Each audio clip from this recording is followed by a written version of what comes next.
Hi guys, welcome back to Physics Form 4 KSSM. So today I want to discuss the last part of Chapter 3, Gravitation, that is man-made satellites. You can refer to your textbook on page 103. Okay, you look at the picture here shows moon orbiting the sun. So moon actually is example of natural satellite. So what is man-made satellite? When we talk about man-made satellite, it's a satellite that built on Earth, then launched to the outer space so that orbiting around the Earth. Okay, example, we have International Space Station ISS and MEASAT satellite. ISS can be seen from the Earth because of its large size and orbit at height of 408 km. MEASAT satellite is difficult to be seen because small size and orbits at height of 35,786 km. So as you know, satellite move in orbits around the Earth. So at a specific heights and suitable linear speed. So we are going to discuss later what is the meaning of linear speed. So you can look at the picture here. This is ISS, International Space Station. So most of the countries around the world already send their own ISS so that the scientists and the researchers will be there. They are living there. They're doing their experiment and research. So this is the picture for a satellite, a MEASAT satellite. So now you want to determine the linear speed of satellite. As we know, satellite move in orbit at specific height and suitable linear speed. Mean in order for the satellite to remains orbiting surrounding the Earth, it must have the suitable linear speed so that it will stay there or remains in that orbit. So what is linear speed? A satellite moving in a circular orbit around the Earth experiences centripetal force, which is gravitational force.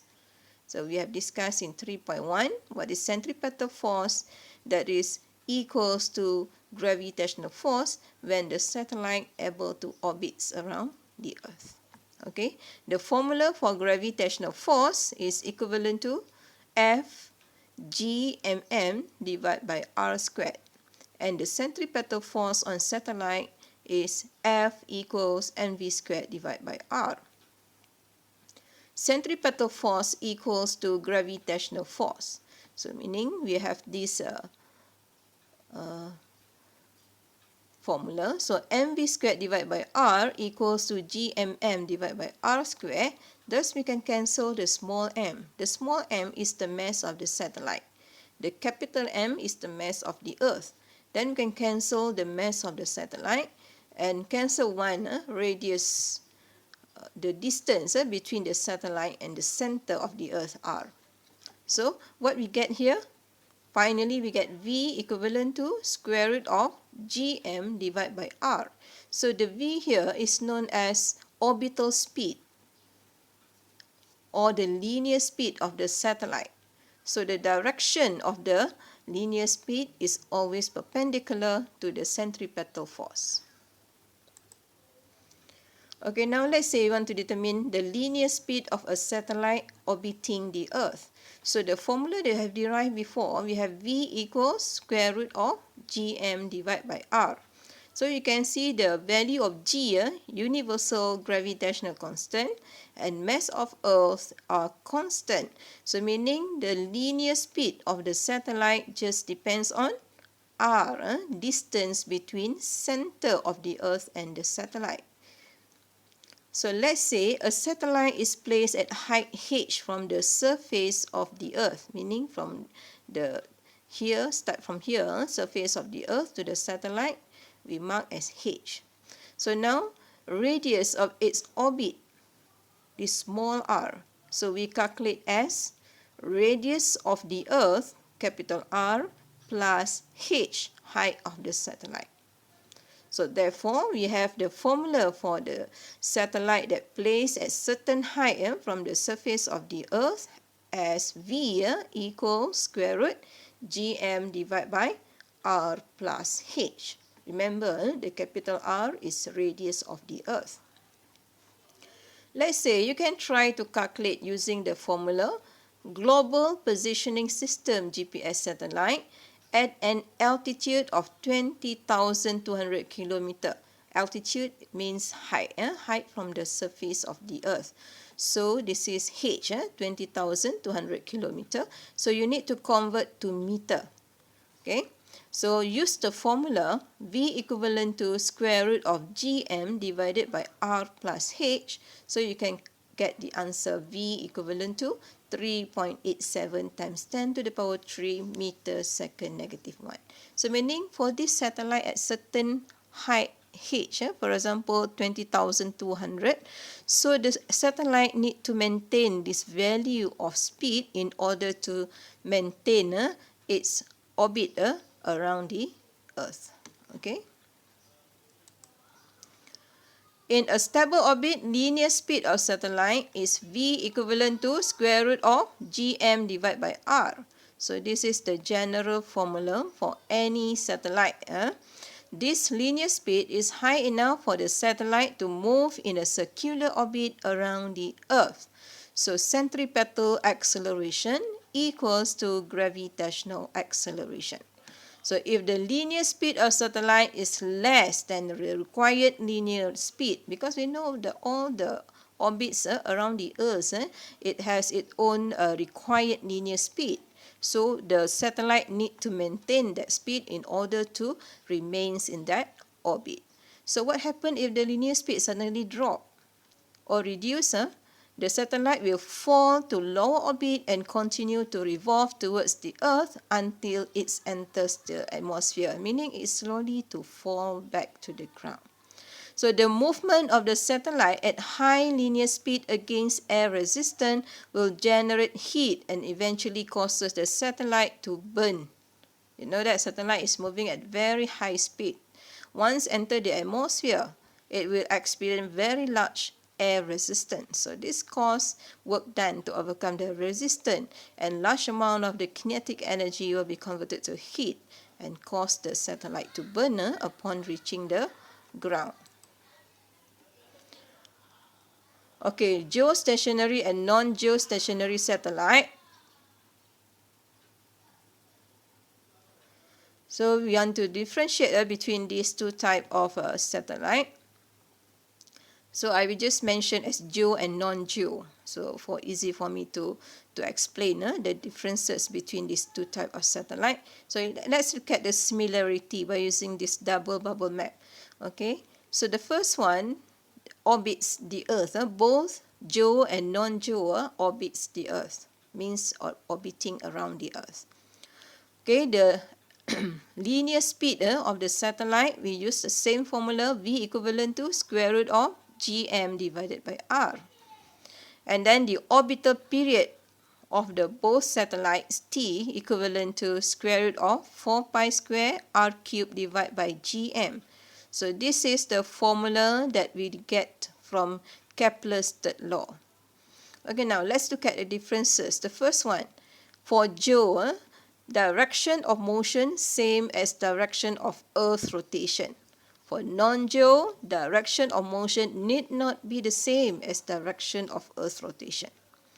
And then geo, for the orbital period is 24 hours, meaning same as the period of the earth. Okay, so for non-geo, orbital period is shorter or maybe longer than 24 hours. It depends on the orbits. Some orbit will be lower than the geo satellite orbit. Some is higher than the orbit of geo satellite orbit. Okay, next, geo satellite above the same geographical location, because there is when geo satellite move with the same orbital period with the earth and also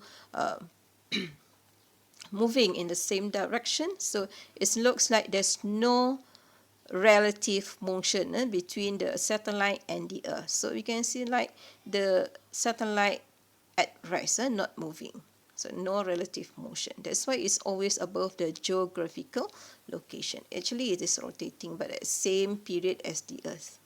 Okay, but for non-geo, it's above different geographical locations. So keep changing because they don't have same period here. and sometimes move in the different direction. Okay, so next, geo satellite used as a communication satellite. Example as a MEASAT. Okay, for the non-geo, for Earth imaging, GPS, weather forecast, example Tiong-SAT, Razak-SAT, PIPED, and ISS. So you must be able to differentiate between these two types of satellite, geostationary satellite and non-geostationary satellite. You can search in the internet for more information on this.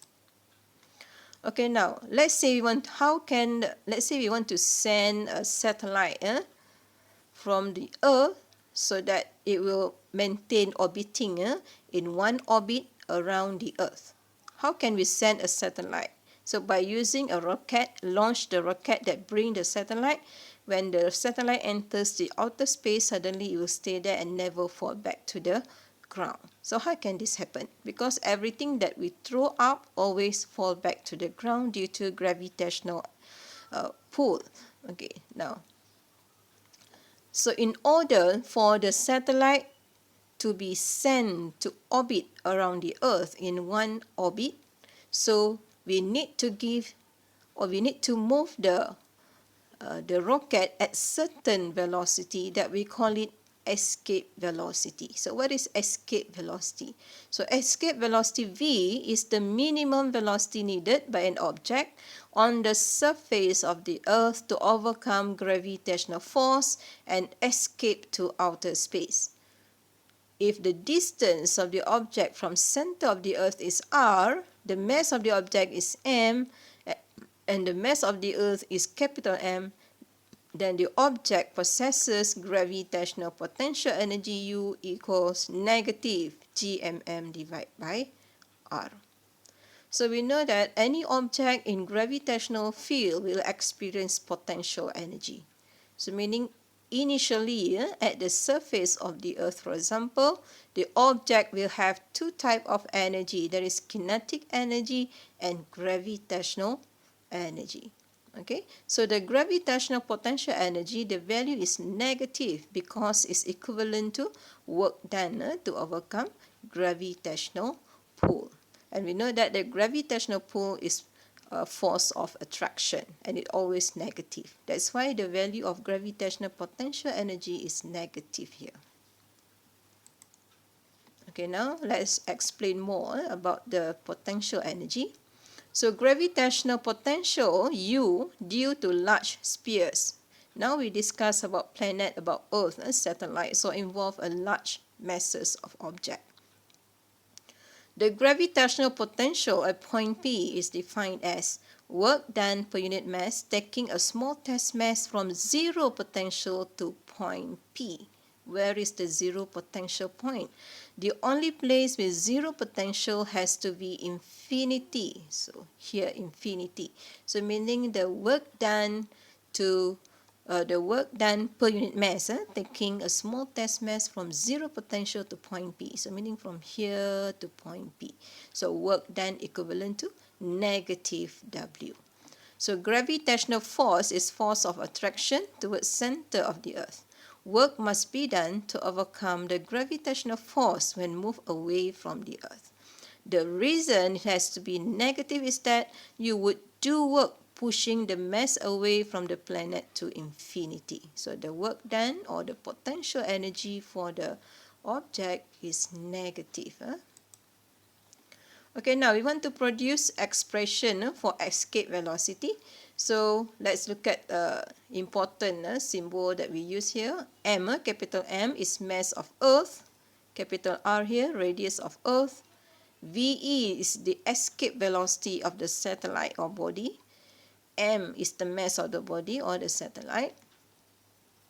Okay, let's say the body is near Earth. Body near Earth or the satellite near the Earth, it has initial kinetic energy half mve squared. Potential energy of the body near the surface is equivalent to gmm divided by r. Let's say the rocket need to launch to the outer space, bring a satellite is from the surface of the Earth. So the potential energy is equivalent to negative Gmm divided by R. So the radius of the Earth here. So total energy of the body near Earth equivalent to kinetic energy plus potential energy. At infinity, at infinite distance or infinity, both kinetic energy and potential energy are zero. Okay, meaning it will reach infinity there, the value of R become very, very big, thus the potential energy is zero, and the object finally will reach velocity equals to zero. So meaning at infinity, both kinetic energy and potential energy are zero. So finally, we get the total energy of the satellite or the object is equivalent to zero. Then half mv squared equivalent to Gmm divided by R. So we can cancel the small m. So we get v squared equivalent to 2Gm divided by R, or Ve equivalent to square root of 2Gm divided by R. So this one, the formula we solve when a satellite or an object placed at the surface of the Earth. So this value V that we calculate from this formula is known as escape velocity from the Earth. Okay, now we want to calculate what is the value of escape velocity from the Earth. Because we want to send a satellite to the outer space, we need to know what is the escape velocity so that when we send the satellite, it will never fall back to the ground. Example, determine the escape velocity from the Earth and other planets. Let's say you want to discuss for Earth, escape velocity from the Earth. Okay, mass of Earth given, capital M, this value. Radius of the Earth also given, R, this value. So we use the formula V equivalent to square root of 2Gm divided by R. So we substitute all the values. G, gravitational constant, the value of mass of the Earth, and the value of radius of the Earth. Then we get 11.2 times 10 to the power 3 meter per second, or 11.2 kilometer per second. Meaning in order to send the satellite to prevent it from fall back to the ground, the value of the velocity of the rocket that sent to the outer space must reach this value, 11.2 kilometer second negative 1. Because at this value, the rocket will overcome the gravitational pull and escape from the gravitational field of the Earth. Okay, the escape velocity from the Earth we have discussed. So V equivalent to square root of 2Gm divided by R. So escape velocity V of the object depends on mass of the Earth m and distance r of the object from center of the Earth. Escape velocity does not depend on mass of the object. So this kind about the object that sent from the Earth. So meaning it just depends on the distance r, not the m. Okay. Once the calculation are done, we find that escape velocity of the Earth is now we have discussed how we calculate this one, 11.2 km per second, or approximately 40,300 km per hour. Is a very high value of velocity. Okay, so if you want to calculate the escape velocity for other planets, we also can calculate. We can use the same formula. If we have the information, something like mass of the planet and radius of the planet, then we can use the same formula, V equivalent to square root of 2Gm divided by R. For example, we have here Jupiter, the highest value. Okay, higher value planets as compared to the black hole gravity. So for the Jupiter, you compare to Earth, it is 59.5 km per second.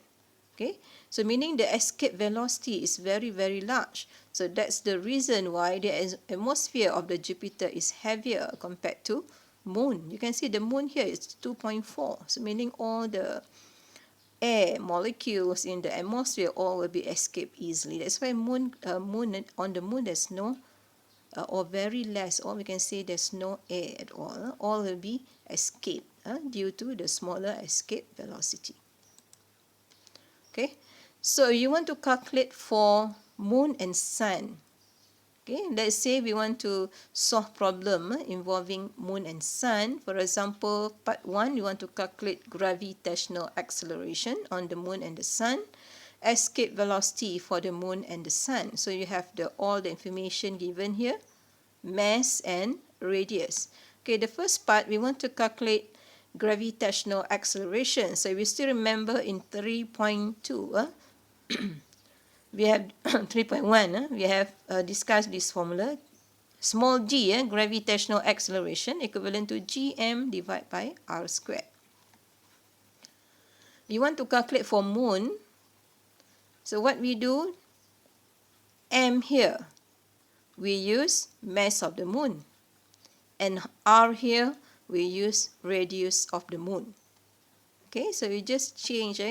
Last time we discussed about gravitational acceleration of the earth. Then we use g, mass of the earth, divided by radius of the earth square. Now you want to calculate for moon, so you use mass of the moon and radius of the moon. So you substitute all the values. So you have g equivalent to 1.62 meter second negative 2 for the moon. And then for the sun, you use the same thing. You want to calculate for sun, so m is mass of sun, r is radius of sun. So this is mass of sun, radius of sun. So you get g equivalent to 274 meter second negative 2. So you get the value for sun, very high gravitational acceleration. For moon, very small gravitational acceleration. Okay, now we calculate for the second part, escape velocity. So the formula we have for escape velocity, v equivalent to square root of 2 gm divided by r. So you want to calculate escape velocity for the moon. So use m, mass of the moon, r, radius of the moon. Then g are still the same, the gravitational constant. So 2 times g times mass of the moon divided by radius of the moon. So you just refer to the table, the information given. So you solve this one, you will get 2.37 times 10 to the power 3 meter second negative 1. If you convert to kilometer, then we have 2.37 kilometer per second.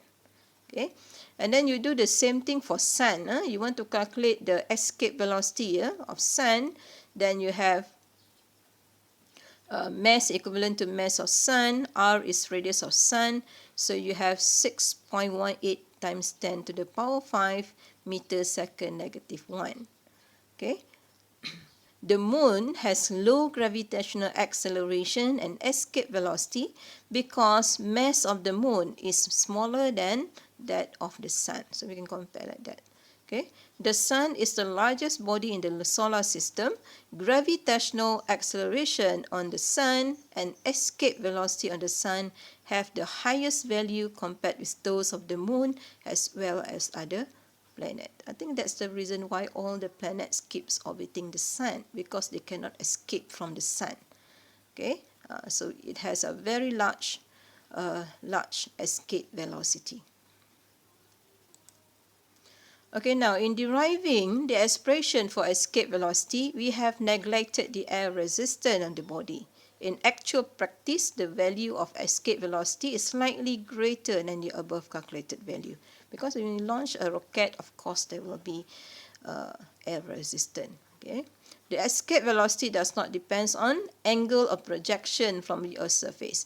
But as the Earth rotates about its axis, so it becomes easier to attain escape velocity if the body is projected in the direction in which the launch site is moving. Okay? As the escape velocity depends on mass and radius of the planet, so value of escape velocity is different for different planets. As you can see from the table that given before. A planet will have atmosphere if the root mean square velocity of its atmospheric molecules is less than the escape velocity for the given planet. That is why Moon has no atmosphere while Jupiter has a thick atmosphere. Even the lightest hydrogen cannot escape from its surface. And this one we know that why. This also will explain why moon there's no atmosphere. Okay, all the air all escape from the atmosphere of the moon. Okay. Okay, benefits and implication of escape velocity. Why it is very important to know this escape velocity. For example, of the Earth, there is 11,200 meters second -1, has benefits and implication on humans. One of the benefit is Earth is able to maintain a layer of atmosphere around it. Molecules in atmosphere move at average linear speed of 500 meters per second. That is lower than escape velocity from the Earth. As such, air molecules that are moving randomly will not able to escape from Earth into outer space. So we must be grateful that we have a lot of air for us to breathe, right? Due to this, the higher value of escape velocity of the Earth. Okay, high escape velocity of the Earth also enables commercial aircraft or fighter jets to fly to high levels in the atmosphere without the possibility of escaping into outer space. Commercial aircraft can fly a linear speed of 250 meters per second. Fighter jets up to 2,200 meters second -1. Okay, so both their linear speed are lower than escape velocity from the Earth.